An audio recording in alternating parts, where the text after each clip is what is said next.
tá. Boa noite pra todo mundo. Bem-vindos nesse feriadão aí. É muito legal a gente ter um feriado e poder falar de uma coisa que tá... Falar de uma das parachutes que pra mim é uma das parachutes mais legais que tem, né? Vou citar Mauro Leonardo da CIB, né? Lech Lechá, no bom português, quer dizer vai-te embora, né? Então sai fora, vai fazer outra coisa. E é uma paraxá que é assim... Tem tanta coisa dentro dessa paraxá que é difícil a gente citar uma coisa só. Mas é isso que eu vou fazer hoje. Eu só pra situar todo mundo, pra que a gente saiba o que acontece, né? A paraxá começa com aquela chamada de Avraham, né? No caso Avram ainda, né? Avraham. Hashem chama ele, fala o famoso Lech Lechá, vai-te embora. E Avraham parte pra terra de Canaã a partir daí, né? Tem toda aquela história dele com Sara no Egito, né? Que ainda é Sarai também. Que ele fala, não, finge que você é minha irmã e tudo mais, né? E aí dá um problemão. Eles voltam depois para a terra de Israel. Aí tem a questão de Avraham e Lot, que eles se separam, né? A guerra dos reis tem tanto assunto, né? A derrota de Sodoma, Lot sendo capturado lá e Avraham indo resgatar, né? As honras que Melquisedeque dá para Avraham e ele nega, né? A gente tem a aliança, né? A promessa que é feita, a bênção que Hashem passa direto para Avraham. A gente tem a ratificação dessa bênção. A gente tem a história de Agar e Ismael também. Essa paraxá é gigantesca em questão de sentido, né? Aí a gente tem a aliança em si, né? A Brit Milá. E a gente tem os novos nomes e o novo destino desses dois indivíduos, Avraham e Sara, além da circuncisão, né? E a promessa que é feita para Sara no final. A gente vai ficar no primeiro passo hoje. Tá? Então a gente vai começar com esse ordenado que Hashem dá a Avram, não é Avraham ainda, que diz para ele sair da terra que ele conhece, sair da terra da qual ele está acostumado a viver, sair daquela terra e ir para uma terra que ele ainda vai mostrar, né? E quando Hashem passa as ordens para Avram, ele simplesmente fala isso. Ele não fala mais nada. Eu ainda vou te mostrar, te mostrarei. A gente vai aqui no passo rapidinho, no número 1. Vai o Hashem el Avram, Lech Lechá. Então sai, né? Vai-te da tua terra, da tua parentela, da casa do teu pai, para a terra que eu vou te mostrar. Ou seja, ainda não mostrou terra coisa nenhuma, né? Então, aqui é muito interessante, né? Aqui tem umas coisas muito interessantes, porque a gente não sabe nada de Avram. Não sabe nada. A gente não sabe quem é. Aliás, a gente sabe quem é por causa de a gente já viu uma cronologia, assim. Mas a gente não sabe muito além disso. A gente sabe muito pouco. E por quê? A pergunta que surge aqui, a partir do momento... Obviamente, vamos ignorar tudo que a gente já conhece, né? Não vamos falar de Avraham Avinu, vamos falar de Avram, né? Avram Haivri, né? Avram... E aí a gente vai explorar essa palavra um pouco, né? O Ivri. E por que é que Avram foi escolhido? Porque a Torá não fala nada disso, só fala que Hashem falou pra ele e pronto, né? Só que aí a gente tem vários midrashim, que são aqueles contos que aí as pessoas falam, não, isso aí aconteceu mesmo, não, isso aí nunca aconteceu. Os nossos midrashim, eles têm vários sentidos, né? É difícil de encarar alguns no sentido literal, outros é muito fácil, né? Eu sempre dou exemplo aqui de que tem um midrash que são dois baldes falando, um furado e o outro não, e aí é meio difícil da gente encarar isso como uma coisa que aconteceu de fato. Mas sobre Avram ou Avraham, a gente tem várias histórias que acabam preenchendo essas lacunas aqui que eu acabei de abrir, né? Fala das proezas, das conquistas, até da juventude de Avram, né? E basicamente esses midrashim acabam descrevendo pra gente o porquê dele ter sido escolhido, né? Então a pergunta é, a gente tem essas tradições, beleza. Por que nada disso está na Torá? Não é uma questão de duvidar dessas tradições, entendeu? Eu já falei aqui pra vocês que, pra mim, assim, cada caso é um caso. Mas não é questão de duvidar, mas buscar ativamente duvidar de certas coisas faz parte do judaísmo também, né? Não gostei dessa história, eu vou tentar entender o porquê, né? Então, tem que existir uma razão para Avram ter sido escolhido. Não tem? Então, assim, se a gente gosta dessas razões tradicionais, se a gente não gosta, a gente tem que discutir, gostando ou não gostando. Porque existem razões e a pergunta permanece. Por que isso não está escrito no texto e por que ele foi excluído, né? Então, de novo, parece arbitrária essa escolha quando a gente lê Hashem disse a Avram, vai da tua terra, vai da tua parentela. Não tem histórico aqui. A gente tem o histórico de que Avram é filho de Terach, é isso. E que Terach, o pai dele chamava Nahor. Daí, né? Hashem simplesmente fala, vai lá e eu vou te mostrar. Né? De novo, eu sou muito a favor dos Midrashim. A gente tem histórias impressionantes que ensinam várias coisas importantes pra gente nesses momentos. Né? E até o Maimônides, no Mishneh Torah, ele decide adicionar essas histórias contadas pelos nossos sábios para explicar a existência de Hashem, por exemplo. Para explicar uma série de outras coisas. Ou seja, essas histórias elas têm outras funções além de simplesmente contextualizar uma coisa. Né? Então, por exemplo, a gente tem como discutir idolatria, a questão do Avodazará, da idolatria, dentro, só com Midrashim. Né? Então, a adaptação do Rambam a adaptação por parte do Rambam dos Midrashim faz parte da Alahá que ele descreve no Mishneh Torah. Tá? Então a gente tem que dar uma olhada nessas histórias e tentar ser mais objetivo quanto a elas. Né? Depois a gente vai e volta na pergunta e vê o que acontece. Hoje o plano é esse. Eu não botei a história enorme aí, porque meio que todo mundo já conhece a história. Então eu vou contar ela rapidinho, e aí a gente vai...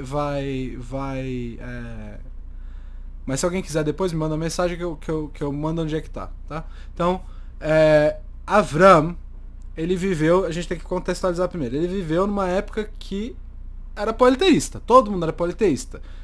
E não só isso. Terach, o pai dele, vendia ídolos. Ele era um mercador e ele construía ídolos e os vendia.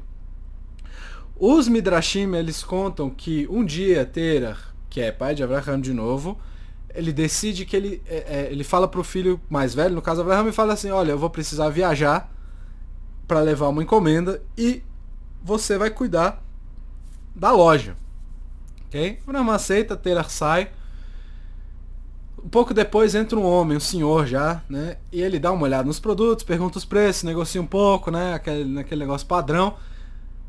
E decide levar um dos ídolos deles lá. E aí Abraham decide fazer uma pergunta que é muito interessante, vamos dizer assim. Ele pergunta assim, quantos anos o senhor tem? Aí ele falou, mais de 50. Aí ele pergunta, por que é que um ser humano, né, não com esses termos obviamente, mas por que o senhor que já viveu 50 anos adoraria um ídolo que foi feito ontem pelo meu pai? Por que é que você botaria alguma coisa, alguma fé, o que quer que seja, diante dessa coisa que vai ser sempre anterior a você e não quer dizer nada? E o homem fica sem graça, não compra nada e vai embora. Né? Então a gente tem aqui um argumento meio filosófico, né? Como uma coisa que foi feita ontem pode ser responsável por tudo que aconteceu na tua vida até agora. Essa pergunta é importante, né? O próximo cliente entra, aí já é uma senhora, e ela entra com flores, e ela pede, a Avram fala assim, será que eu posso oferecer pro meu ídolo aqui essas flores? Pode, senhora, pode entrar. Aí ela vai, deixa lá as flores, quando ela vai embora, Avram tem uma ideia interessante. Ele pega um martelo, e ele destrói todos os ídolos. Põe o martelinho na mão do maior, sobra um, grandão, põe a martelinho lá na mão do maior. Quando o pai dele chega, inclusive o termo, né, iconoclasta, né, que quer dizer literalmente aquele que quebra imagens, né, tem origem no grego eikon, que é ícone, imagem, e clasta tem que quebrar, né. Foi feito para Abraham, parece. Né. Então, ele quebra os outros, põe o martelo na mão do maior, e aí o pai dele vê. Aí você imagina, né? Você chega na tua loja que você deixou na mão do teu filho mais velho, você vê tudo destruído. O que você vai falar? Você fala, meu Deus! Aí ele não podia falar isso, né? Ele fala qualquer outra coisa, né? E aí ele pergunta pro filho o que aconteceu. O que aconteceu aqui, Abrão? Aí ele fala, pô, a mulher veio oferecer as flores pra esse grandão aí, os outros queriam pegar as flores, ele foi e destruiu todos os outros.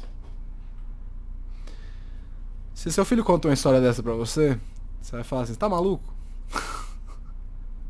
Né? Como assim, né? Com licença, mas esses ídolos não tem como fazer isso. Eu criei eles, né? Eles não pegam os martelos e não destroem os outros. E aí essa é a parte importante. Avram fala pra ele o seguinte: por acaso os seus ouvidos acabaram de ouvir o que a tua boca acabou de dizer? Basicamente dizendo assim, você tá declarando o quê? Que essas coisas não têm poder nenhum? Então por que você adora esses negócios? Tá? Terach faz o quê? O famoso, agora eu fui derrotado, né? Vou levar pra autoridade. Ele vai e leva pra maior autoridade local. Um senhor chamado Nimrod, né? E fala assim, pô, esse moleque aqui fez isso, aquilo, outro. Ele falou, então pode deixar que eu vou dar a lição nele, ele vai aprender as coisas. O que Nimrod faz? Nimrod fala pra ele assim, Avram, vem aqui que a gente vai ali adorar o fogo agora. Avram vira pra ele e fala assim, beleza. Mas vem cá, não é melhor a gente adorar a água?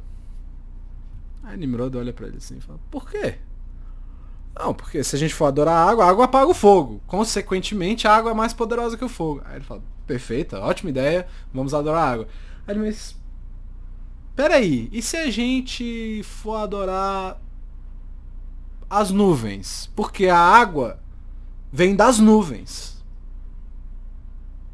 Aí ele fala, então vamos adorar as nuvens, vamos lá. Aí ele fala assim, não, mas peraí. O vento carrega as nuvens. Então, a gente pode adorar o vento. Porque o vento carrega as nuvens. Aí o Nimrod percebeu o que estava acontecendo e falou assim, quer saber?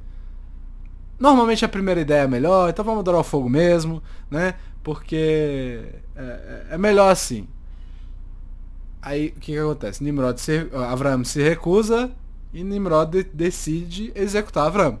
Então ele joga Avram dentro de um forno, né? E não acontece nada com ele, a gente sabe a história, que é essa história toda. O que a gente vê na lógica de Avram aqui? Não faz sentido venerar nada que foi criado ontem. Quando ele fala isso pro seu pai, o que acontece? Terach não responde. Quando ele fala com Nimrod, Avram acaba mostrando outro aspecto desse entendimento dele. De que sempre vai ter alguma coisa que gera outra. Ou alguma coisa que move a outra. Ou seja, fala assim, vamos venerar o fogo. Ele, não, mas peraí, o fogo é mais fraco que a água. A gente vai venerar um negócio fraco? Não. Mas a água vem do lugar. Por que a gente vai venerar a coisa se a gente pode venerar a fonte? Né? Então essa é a ideia. Tem sempre uma coisa mais poderosa, que teoricamente merece mais a adoração, ou essa coisa tem a fonte, e não tem por que a gente adorar o produto secundário da fonte.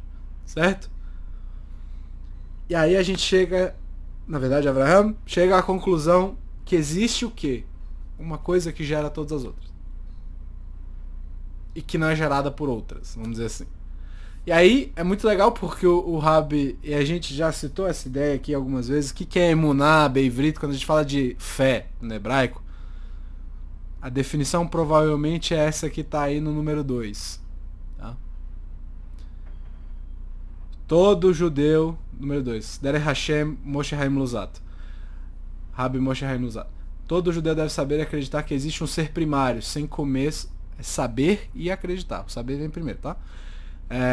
Sem começo nem fim, que trouxe todas as coisas para a existência e continua sustentando-as. Esse ser é Hashem. É importante dizer, o cara que fez meu celular aqui, ele pode não existir mais. Meu celular permanece existindo com ou sem o indivíduo que pensou nele. Se Hashem parar de pensar na gente, a gente para de existir na mesma hora, tá? Então essa é a ideia que ele tá dizendo aqui. Então o entendimento de Avram, qual que é aqui? A existência de Hashem é lógica. É puramente lógica. Uma lógica que é absolutamente ignorada por todo mundo que vive ao redor dele. Eles não discutiam, eles não debatiam, eles simplesmente ignoravam a ideia. E aí você deve imaginar que não deve ser muito fácil para Avram numa situação dessa, meio solitário. E aí quando a gente vê os livros mais antigos, como é que a gente vê Avram sendo chamado? Principalmente pelos nossos sábios. Avram Haivri, eu usei esse termo antes. E a palavra Ivrit, que é hebraico, vem de Ivri. o que quer dizer Ivri? Do outro lado do rio. Ele era excluído. Todo mundo mora desse lado, o outro tá do outro lado. Então ele é excluído, ele é diferente da gente, ele era o único que tava ali acreditando em uma coisa diferente. A gente falou semana passada sobre outras duas pessoas que não necessariamente, né, também receberam esse título, inclusive. Então ele não é o único nesse caso, mas tudo bem. Então, a ideia é que Avram, ele tinha tanta certeza do pensamento dele que ele não tava nem aí se jogasse ele no forno ou não, né? Mesmo que todos os outros fossem idólatras, eu não vou seguir esse bonde. Então a gente tem que voltar à pergunta: por que a Torá não descreve essa lógica de Avram? Seria muito mais fácil para todo mundo, seria não? Porque os sacrifícios que ele fez por causa dessa lógica deviam ser o feijão com arroz do judaísmo. A gente devia entender, acreditar nesse Deus, né, e a habilidade de sacrificar por aquilo que acredita. E discutir depois as crenças, ensinar os outros, etc. Porque isso é Avraham, né? Quando a gente fala de Avraham Avinu, ele é esse indivíduo, né? Por que a gente não inclui todo esse episódio de Avram Haivri e não só do Avraham o patriarca, né? E aí eu vou fazer uma pergunta que provavelmente, bom, não importa. Quantos anos ele tinha quando ele fez isso? E aí vem a questão, essa é uma marloquet, mas vamos dizer 7. Ele é uma criança quando ele fez isso, tá? E é incrível, porque parece impossível você com 7 anos criar uma lógica dessa, né? No século XX, o Rabbi Yohanan Basmin, ele fala o seguinte, ele fala que um dos 613 mandamentos qualquer é acreditar em Hashem, né? Quem que está sendo comandado? Todos os judeus, todos aqueles que receberam os 613 mandamentos, homens e mulheres, isso aí não importa. A partir de quando você se torna responsável por essa mitzvah? Meninas com 12 e meninos com 13. E aí ele pergunta, como que crianças com 12 e 13 anos conseguem esse tipo de profundidade de pensamento? Enquanto os grandes filósofos do mundo lutam com todas as forças para tentar entender uma coisa parecida. E ele dá uma resposta que é interessante. É muito simples. Acreditar em Hashem, entender o começo da lógica é simples. É só você abrir tua janela e olhar pra fora. Como eu tô estudando medicina, a gente tá estudando concepção do ser humano agora. E eu tava comentando ontem com a Carol esse negócio de como tem tudo para dar errado. E mesmo assim dá certo. Dobra aqui, dobra ali, se dobrar mais aqui deu errado. E agora? Então, o que o Rabbi Yohanan está sugerindo aqui é o quê? Presta atenção no que está à sua volta. Foi o que Avraham fez. E aí tem um dos argumentos de Avraham no Midrash que é o seguinte. Tá no número 3 aí. E Deus disse a Avraham, vai da tua terra, vai da tua terra, da tua parentela e da casa do teu pai para a terra que te mostrarei. Ao que isso poderia ser comparado?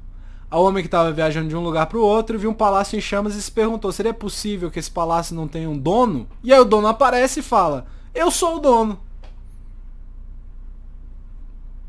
O mesmo disse Avraham, nosso patriarca.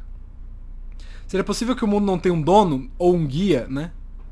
Deus olhou para ele e disse, eu sou o dono soberano do universo. Se alguém perguntar se tem um dono, o dono vai aparecer. Basicamente é isso que o Midrash está falando. Quando a gente olha para uma mesa, por exemplo, a gente nem considera a possibilidade dessa mesa ter aparecido do nada. A gente não considera a possibilidade do ciclo natural da árvore ser virar mesa. A árvore cresce até um certo ponto e depois ela vira uma mesa. Ninguém pensa nisso. A gente normalmente pensa essa mesa de madeira já foi uma árvore, alguém pegou essa madeira e criou a mesa. E Avraham está dizendo o quê? Que é impossível que as coisas aconteçam em si mesmas ou por si mesmas. E qualquer criança entende isso. É simples. São os adultos que às vezes acabam confundindo. E o Rabbi Yohanan, ele dá uma resposta para essa nossa dificuldade. Qual que é a dificuldade do adulto? É de ser hará, pô. Você fica cheio de dúvidas, você quer ter razão com tudo. Então se alguém fala, não, você tem que seguir regras, Aí a pessoa já fala, pô, nem tô afim de seguir regra nenhuma, não. Vou fingir que eu não acredito. Eu vou fazer de tudo pra não acreditar. Eu vou fazer de tudo pra não conhecer, né? A gente tá falando aqui, né? Então, as pessoas elas têm essa dificuldade pra acreditar em Hashem. Costumam ser, não todos, obviamente, pessoas que não querem ver as ramificações desse fato. Todo fato tem ramificações. Quando você decide fazer uma coisa, isso vai ter um resultado lá na frente, né? Então, pô, se Deus existir e for assim mesmo, eu não vou poder fazer mais aquilo que eu gosto. Ou eu vou ter que fazer aquilo que eu não gosto. E aí o Abraãozinho aqui da nossa gloriosa Cib costuma dizer assim, é o judaísmo de conveniência, né? Eu faço o que eu gosto, eu faço o que eu não gosto. É assim mesmo. Né? E aí o Rabbi Noah Weinberg, ele disse que um dia essa história dele é sensacional. Ele conta que um rapaz chegou pra ele e falou assim, Rabino, se o senhor me fizer acreditar em Hashem, eu vou fazer tudo que eu puder pra guardar toda a Torá. E o Rabbi Weinberg fala assim, peraí, você não acha que essa condição que você colocou é forte o suficiente pra você absolutamente ignorar tudo que eu te falar? Então vamos fazer o seguinte, vamos virar isso de ponta cabeça. Se eu te convencer, você não pode cumprir nada da Torá. E aí o bicho pega. Né? Então, porque aí eu tenho uma chance de te mostrar que é. Como é que você, no fim das contas, vai decidir se você acredita ou não? Se o teu estilo de vida está em jogo. Se o que você acredita que a verdade está em jogo. Isso com certeza vai afetar o teu julgamento. Né? E foi isso, e é isso que o Rabbi Hanan está dizendo. Né? Não é uma questão filosófica. As pessoas elas entendem, se elas observarem com atenção, que existe Hashem e isso tem ramificações. E se a gente tirar essas ramificações da frente, acaba ficando bem lógico e simples. Ao ponto de um menino de 7, 9 anos, especial, muito sensível, poder ter entendido isso. E isso é o Midrash. Para pessoas normais, a gente começa falando de 12, 13 anos. Às vezes demora um pouco mais. Mas se existe, uma coisa existe, ela tem uma causa. E Hashem tá envolvido nessa história. Hashem tá lá. Tá. E aí vem uma revelação. O que é a revelação? Deus falando com Abraão. Falando assim. Lech Lechá. Vai. E aí a gente tem que perguntar, alguém ensinou alguma coisa para Abraão até aqui? E a gente é obrigado a voltar no Midrash. Midrash Tanhuma, em Vaigash, no Siman 11, diz assim, de onde Abraão aprendeu a Torá, Rabi Shimon Bar Yochai dizia que seus rins eram como jarros de água, por onde a Torá jorrava. Pois está escrito, de noite os meus rins me ensinam. Está em Terrilim. Você vai ler lá, provavelmente na tradução em português vai estar escrito meu coração, alguma coisa assim, mas a palavra é rim, tá? O que quer dizer, isso aqui, no fim das contas, que é como se a Torá estivesse nas entranhas de Abraão. Sabe quando você tem tanta certeza de uma coisa que a parada tá dentro de você, assim? Ele entendia a Torá, só que a Torá dele vinha de dentro. Mas como é que Abraão sabia que ele tinha que deixar Nimrod jogar ele no fogo, por exemplo? E por que não?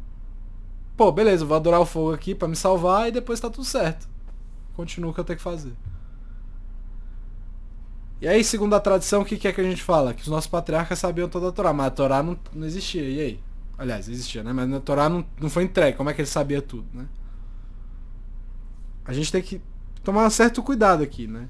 A gente não pode confundir o nosso conhecimento de Torá hoje, ou a forma exata como ela existe hoje, com o que eles sabiam. Não é a mesma coisa, né? Todos os conhecimentos da Torá têm uma casca externa e um significado interno. Os 613 mandamentos é como se fosse uma fruta, assim, que tem uma casca, né? Então, 613 mandamentos, eles têm uma performance externa e um significado interno.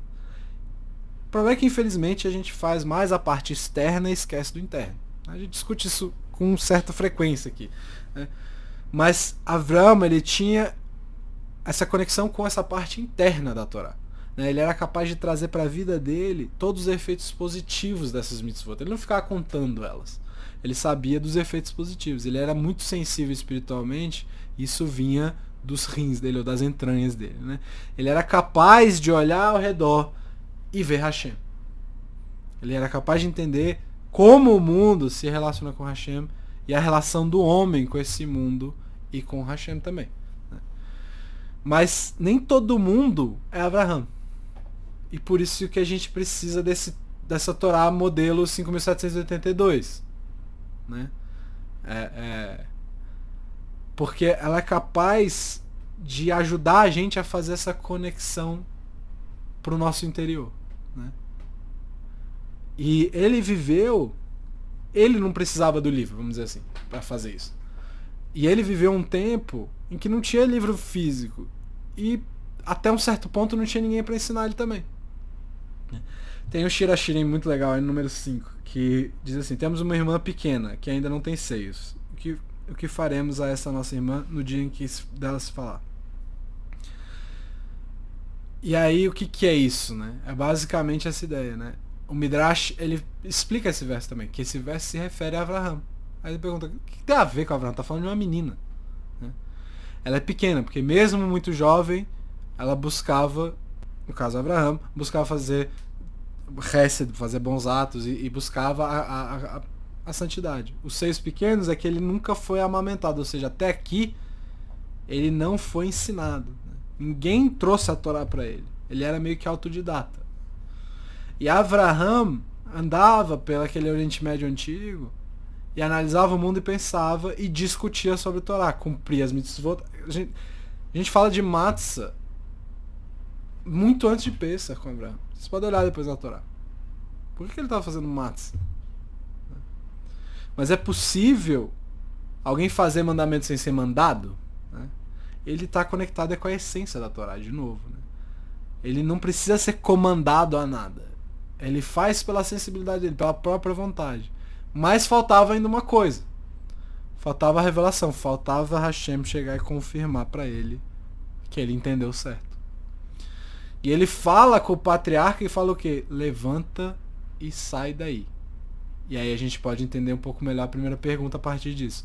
Porque aparentemente, se fosse baseado só na lógica, e mesmo que fosse a melhor lógica do mundo, o entendimento de Avraham ainda era subjetivo. Né? Por mais que objetivamente verdadeiro a lógica dele, mas sem a revelação de Hashem, ele tinha como saber objetivamente o que era verdade ou não. Né? Ele sabia, ele tinha o feeling, né? Nos rins, vamos dizer assim. Mas a revelação era necessária para que ele se movesse dali. E o que a gente vê é que no Midrash ninguém falou para ele que era verdade.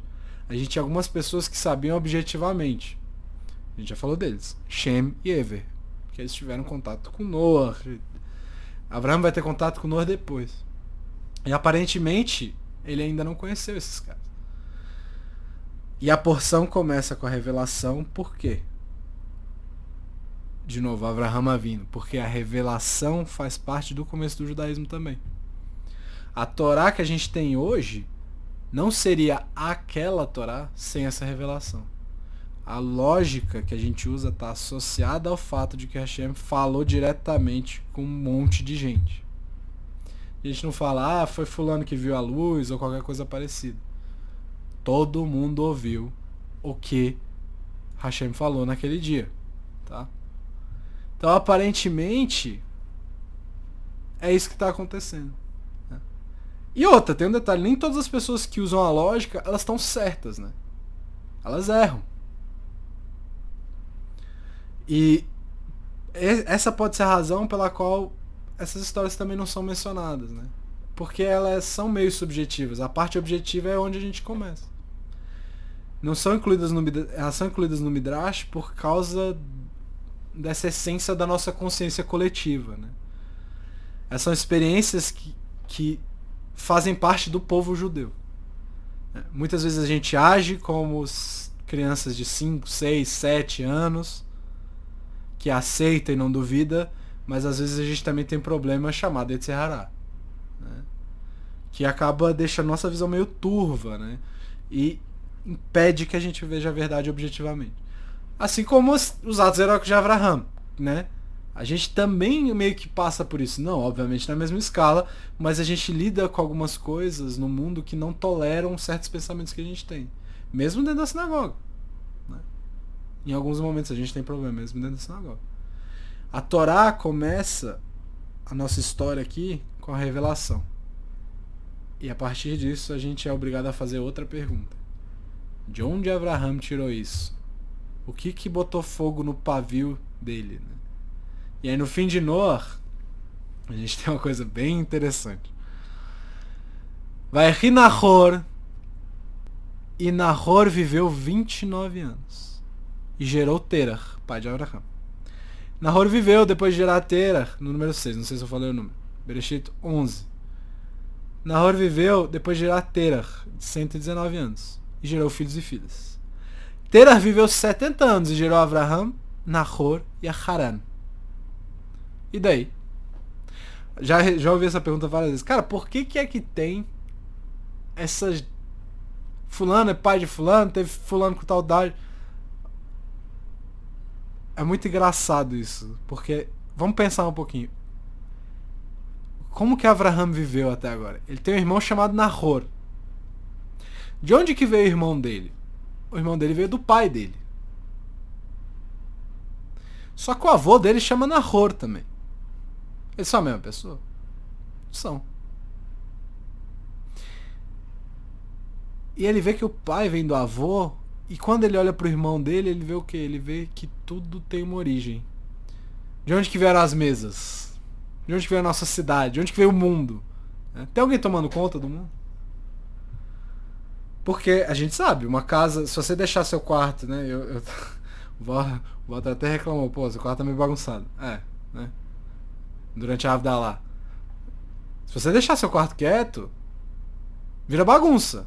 Né? A gente fala de entropia, né? Entropia tende ao caos, né? As coisas, se a gente não botar energia no ambiente, o ambiente segue a entropia do próprio ambiente. No caso, a entropia de um quarto é virar bagunça. Se você não botar a tua energia lá pra arrumar,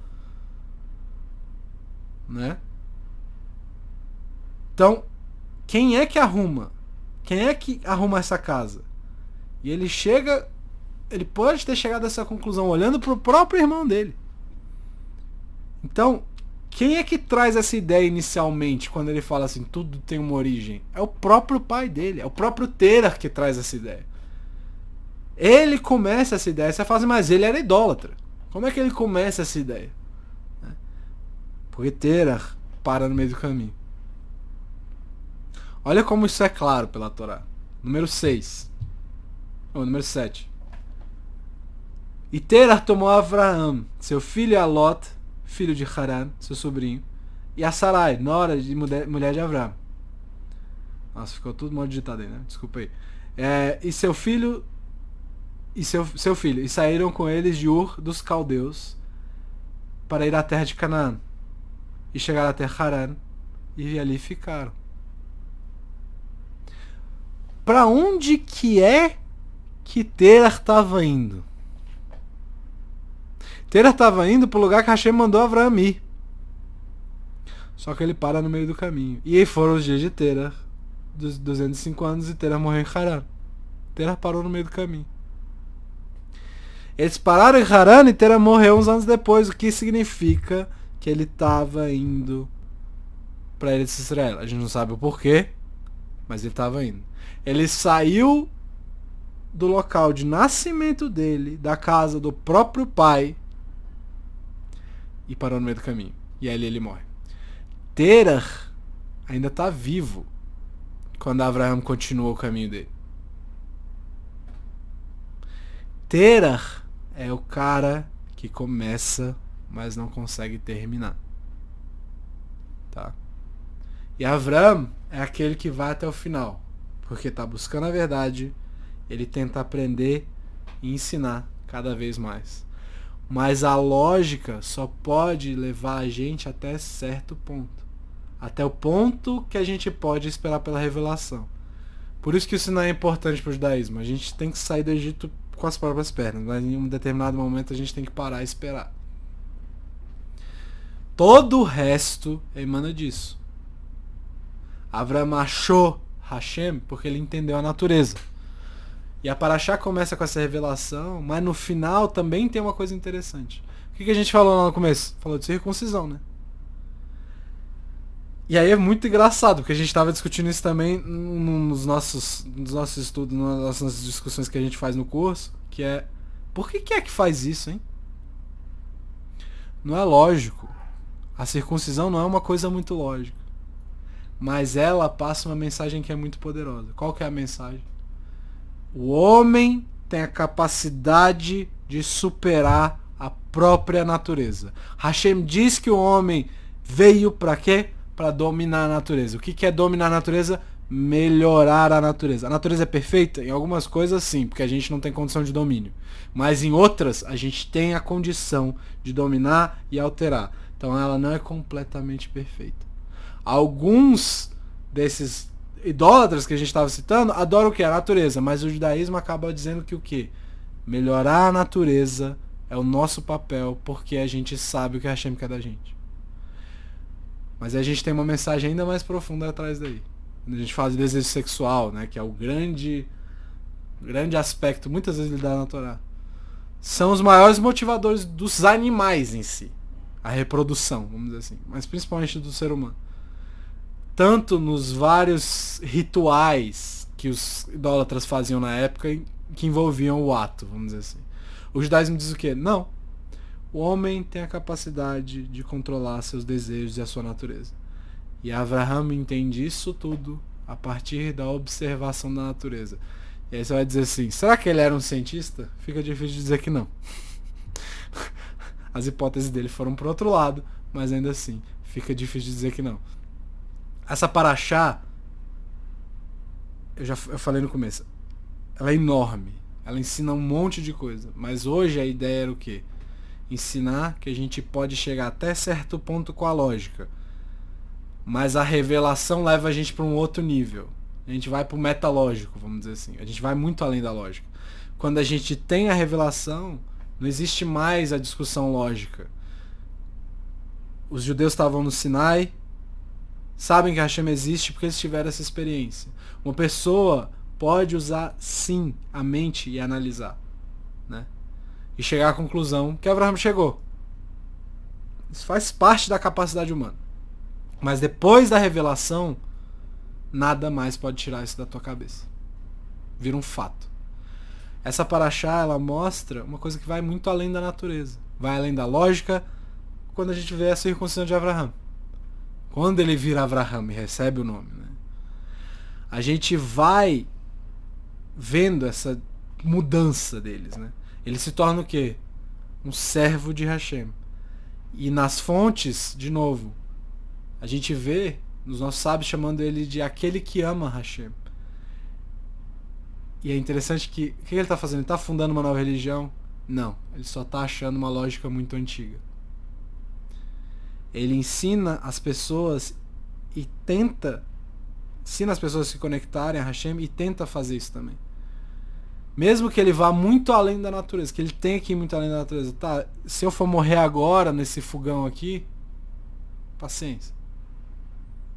Mas se é assim, né? Se Hashem é desse jeito, o homem, de novo, que a gente bate nessa tecla 1000 vezes, que é imagem e semelhança, também pode ir além do físico.